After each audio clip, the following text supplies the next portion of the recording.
The final phase of the setup begins now, and we'll see the finishing the setup screen. We'll click on the Finish button, and the setup program will complete some configuration information based on the options we have selected. The next installation screen will prompt us for the date and time properties. Windows NT will pick up the date and time from our computer's CMOS information. The time zone will default to the Greenwich Mean Time, but since our time zone is already selected, we'll click on the Close button. Next, Windows NT will detect our video adapter. If the correct video driver appears, we'll choose the OK button.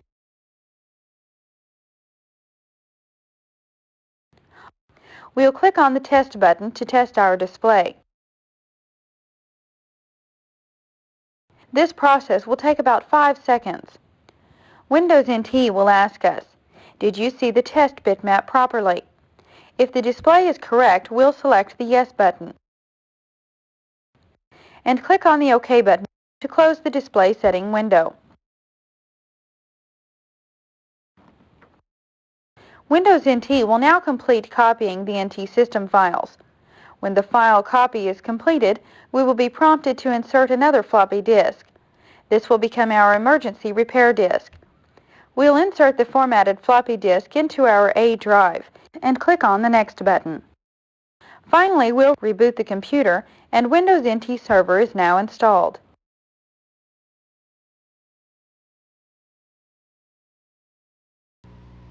In order to simulate the enterprise environment, we'll now install the Windows NT Server again on a second machine and in a new domain. For the most part, this process will be the same as the one we just completed. However, we will be changing the computer name, the domain name, and the IP address configuration. To install the second Windows NT Server, we'll boot our computer to DOS. From the DOS prompt, we'll type in F: and press the Enter key.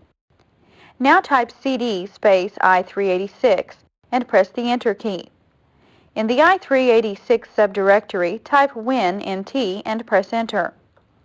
The Windows NT setup screen will appear and ask us where the Windows NT files are located. By default, this will show the directory from where we ran WinNT, so we'll press the Enter key to continue. Next, the WinNT program will create the 3 NT boot floppies.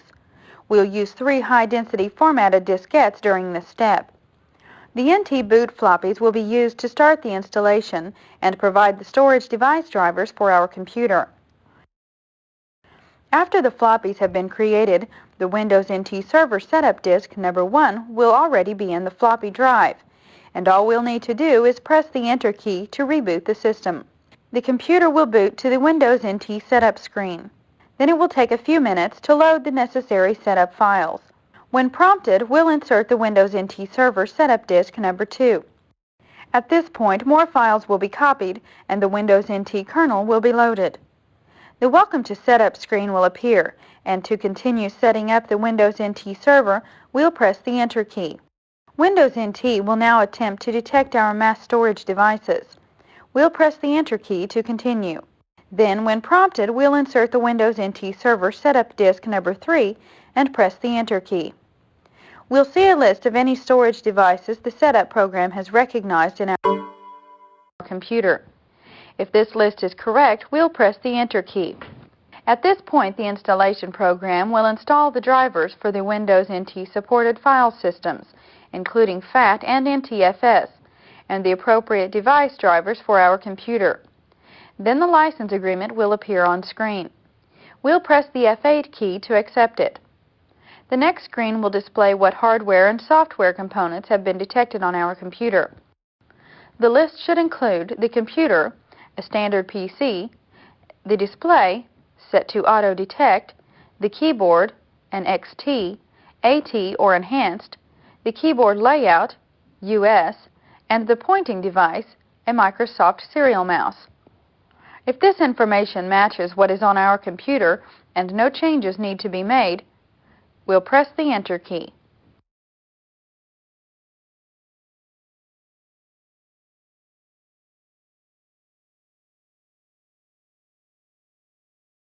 The setup program will now ask us on which drive we want the NT system files installed.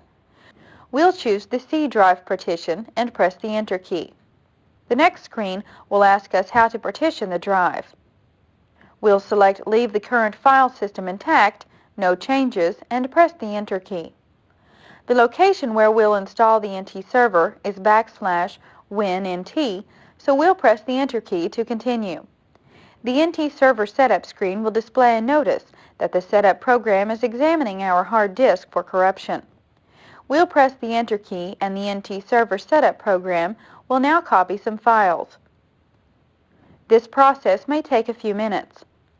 After the file copy is completed, we are prompted to restart our computer. We'll want to first remove any floppy disk from the drive, and then we'll press the Enter key. The computer will restart and the Windows NT server will load.